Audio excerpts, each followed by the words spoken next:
నమస్తే, welcome to మహిళా ఆరోగ్యం. నేను మా యాంకర్ ఉషా. చాలామంది ఇళ్లలో పసిపిల్లలు ఉంటూ ఉంటారు.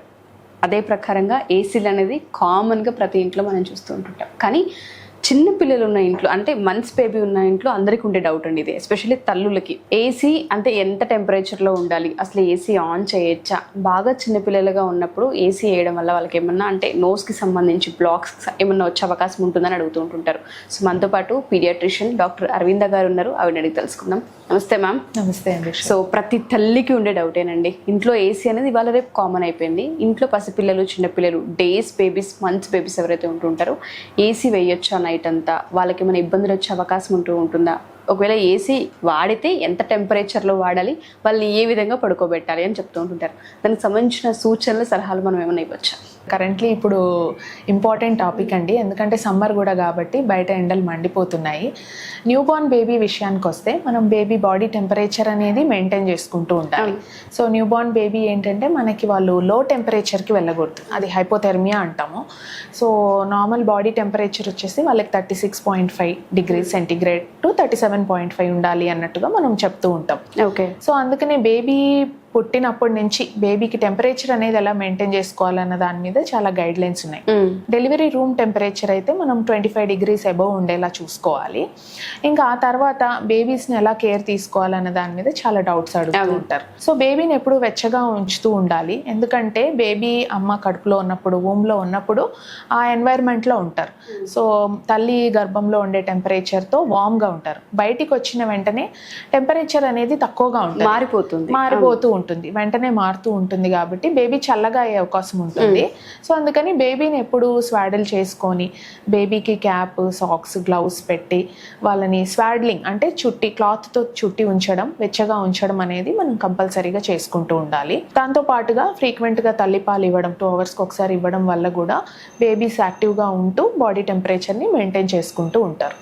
ఇంకా నెక్స్ట్ సమ్మర్ విషయానికి వస్తే పిల్లల్లో, న్యూబార్న్ బేబీస్లో టెంపరేచర్ ఎలా మెయింటైన్ చేసుకోవాలి, ఏసీ ఎంతవరకు పెట్టుకోవాలి అని అడుగుతూ ఉంటారు. సో నార్మల్గా ఏంటంటే మనము రూమ్ టెంపరేచర్ అనేది కొంచెం వెచ్చగానే ఉంచుకోవాలి. అంటే మనం మరీ చల్లగా, అంటే మనకి కంఫర్టబుల్గా ఉండే టెంపరేచర్ అనేది బేబీస్కి చాలా చల్లగా ఉంటుంది. వాళ్ళు చల్లగా అయిపోయి బరువు తగ్గడం, దాంతో జాండీస్ రావడం, డల్గా ఉండడం, పాలు సరిగా తాగలేకపోవడం, ఇలా చాలా కాంప్లికేషన్స్ ఉంటాయి. కాబట్టి సో కొంచెం వేడిగానే రూమ్ అనేది మనకి కొంచెం వేడిగా ఉండేలా ఉంటే అది పిల్లలకి బాగుంటుంది అనమాట. సపోజ్ ఇప్పుడు మనం ఏసీ వేసుకోవాల్సి వస్తే, అంటే ఇప్పుడు ఎండ బాగా ఎక్కువగా ఉన్న తరుణంలో మనం ఏసీ అనేది వేసుకోవాల్సి వస్తుంది. కాబట్టి సో టెంపరేచర్ అనేది 26 to 28 మధ్యలో ఏసీ టెంపరేచర్ పెట్టుకొని బేబీని కూడా స్వాడిల్ చేసుకొని బేబీని ర్యాప్ చేసి డైరెక్ట్ ఏసీ జెట్ కింద కాకుండా ఫ్యాన్ వేసుకోవచ్చా అని అడుగుతూ ఉంటారు. వేసుకోవచ్చు, తప్పదు, వేసుకోవాలి కూడా. బేబీని డైరెక్ట్ ఫ్యాన్ కింద కాకుండా, కూలర్ ఎదురుగుండా కాకుండా, ఏసీ జెట్ కింద కాకుండా కొంచెం సైడ్కి పడుకోబెట్టి బేబీని స్వాడల్ చేసి ఉంచుకుంటే బేబీ టెంపరేచర్ అనేది మెయింటైన్ అవుతుంది. బేబీ కరెక్ట్గా టెంపరేచర్ ఉందా లేదా అన్నదానికి కూడా మనం పేరెంట్స్కి కొన్ని సూచనలు చెప్తూ ఉంటాము. నార్మల్లీ బేబీ, ఇప్పుడు ఈ బేబీ ఉందనుకోండి, బేబీ చెస్ట్ అనేది ఎంతైతే వామ్గా ఉంటుందో పాదాలు, అరికాళ్ళు కూడా అంతే వామ్గా ఉండాలి. ఇప్పుడు దీంతో మీరు కంపేర్ చేసుకున్నప్పుడు బేబీ పాదాలు అనేవి చల్లగా అనిపిస్తున్నాయి, బ్లూయిష్గా అనిపిస్తున్నాయి అంటే బేబీకి ఇంకా వార్మ్త్ అనేది అవసరం, వేడి అనేది అవసరం. సో ఇదొక చిన్న చిట్కా మనం ఫాలో అవ్వాలి కంపల్సరీగా. అండ్ బేబీని ఎప్పుడు మనం ఇలా ఫ్లాట్గానే తల పైకి ఉండేలానే పడుకోబెట్టాలి. బేబీ నెక్, చాలామంది చూస్తూ ఉంటే తల కింద పిల్లో పెట్టేస్తూ ఉంటారు, దాంతో బేబీ నెక్ అనేది ఇలా బెండ్ అయిపోతూ ఉంటుంది. నార్మల్లీ బేబీకి శ్వాస తీసుకోవడం అనేది, ఎయిర్వే అనేది ఇలా ఓపెన్గా ఉండేలా చూసుకోవాలి. బేబీ నెక్ ఎప్పుడైతే బెండ్ అవుతుందో సరిగ్గా ఊపిరి పీల్చుకోలేరు అనమాట. సో బేబీ షోల్డర్ కింద చిన్నగా పెట్టుకోవచ్చు, పిల్లోలాగా చిన్నది పెట్టుకోవచ్చు, కానీ తల కింద పెద్ద పిల్లో పెట్టేసి బేబీ నెక్ బెండ్ అయ్యేలా మాత్రం చూసుకోకూడదు. ఓకే. సో నెక్స్ట్ బేబీని మనం స్వాడిల్ ఎలా చేయాలి అనేది చూద్దాము. బేబీ హెడ్ అనేది బాడీ సర్ఫేస్ ఏరియాతో కంపేర్ చేసుకుంటే హెడ్ సర్ఫేస్ ఏరియా అనేది చాలా ఎక్కువగా ఉంటుందండి.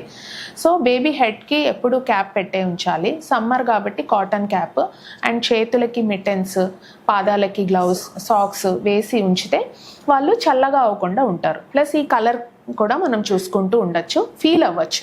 మన చేతితో ఫీల్ అయితే ఛాతీ అనేది ఎంత వేడిగా ఉంటుందో పాదాలు కూడా అంతే వేడిగా ఉండేలాగా చూసుకోవాలి. బేబీ స్వాడ్లింగ్ వస్తే తలని క్యాప్ పెట్టేసి ఇలా స్వాడ్లింగ్ చేసేసుకొని అండ్ మనం 3 సైడ్ల నుంచి ఒక సాఫ్ట్ కాటన్ క్లాత్ని మనం ట్రయాంగిల్ షేప్లో మడుచుకొని అండ్ బేబీని టైట్గా, అంటే మరీ టైట్గా కాదు, బేబీ కొంచెం కంఫర్టబుల్గా ఉండేలాగా బేబీని మడుచుకొని మనం స్వాడిల్ చేసుకుంటూ ఉండడం వల్ల బేబీ వామ్గా ఉంటారు, ప్లస్ మంచిగా కూడా నిద్రపోతారు అండ్ బరువు పెరుగుతారు అండ్ ఫీడింగ్ రిలేటెడ్గా కూడా ఏమి ఇష్యూస్ అనేవి ఉండవు, కంఫర్టబుల్గా ఉంటారు. ఇలా స్వాడిల్ చేసి ఉండడం వల్ల బేబీ వెచ్చగా ఫీల్ అవుతుంది, కంఫర్టబుల్గా ఫీల్ అవుతుంది అండ్ పడుకోవడం కూడా మంచిగా పడుకుంటారు. సో ఇది స్వాడ్లింగ్ అనేది మనం చేసుకుంటూ ఉండాలి బేబీస్కి. బేబీస్ ఎవరైతే ఉంటూ ఉంటారో స్వాడ్లింగ్ అనేది కనుక చేసి ఏసీ కంపల్సరీ అనుకున్నప్పుడు పిల్లల్ని ఇలా కనుక మనం వాళ్ళని ప్రిపేర్ చేసి పడుకోబెడితే అట్లీస్ట్ బాడీ అనేది అలాగే ఉంటుంది, హీట్గానే ఉంటుందని చెప్పొచ్చు. లోపల సాఫ్ట్ కాటన్ క్లోత్స్ అనేవి వేసేసుకొని పైన కూడా, అంటే ఇప్పుడు వింటర్ అయితే మనం 2 లేయర్స్ ఆఫ్ స్వాడ్లింగ్ చేసుకోవచ్చు అవుట్ సైడ్ టెంపరేచర్ని బట్టి. సమ్మర్ అయితే మనం సాఫ్ట్ కాటన్ క్లాత్తో స్వాడిల్ చేసుకొని డైరెక్ట్ ఏసీ కింద కాకుండా పక్కకు పడుకోబెడితే బేబీ కంఫర్టబుల్గా ఉంటుంది, మనకు కూడా కంఫర్టబుల్గా అనిపిస్తుంది. ఇప్పుడు తల్లులకి ఆఫ్టర్ డెలివరీ వాళ్ళకు పర్టికులర్లీ చాలా వేడిగా అనిపిస్తుంది, మేము ఏసీ పెట్టుకోవాలి, చాలా స్వెట్టింగ్ వస్తుంది అని అడుగుతూ ఉంటారు.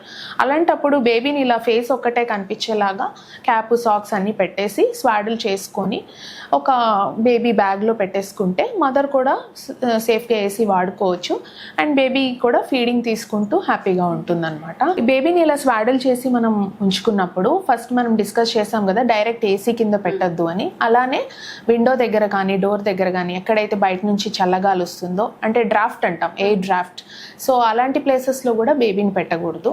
బేబీకి మనం స్నానం చేయిస్తాం, ఆ టైంలో కూడా బేబీ బాడీ టెంపరేచర్ అనేది తగ్గుతూ ఉంటుంది. అప్పుడు కూడా ఇలా తొందరగా స్నానం చేయించేసి, అంటే ఒక 5 to 10 minutes లోపలే బేబీకి స్నానం చేయించి వెంటనే బాడీని తుడిచేసి డ్రెస్ వేయడం వల్ల బేబీ టెంపరేచర్ని మనం మెయింటైన్ చేసుకోవచ్చు.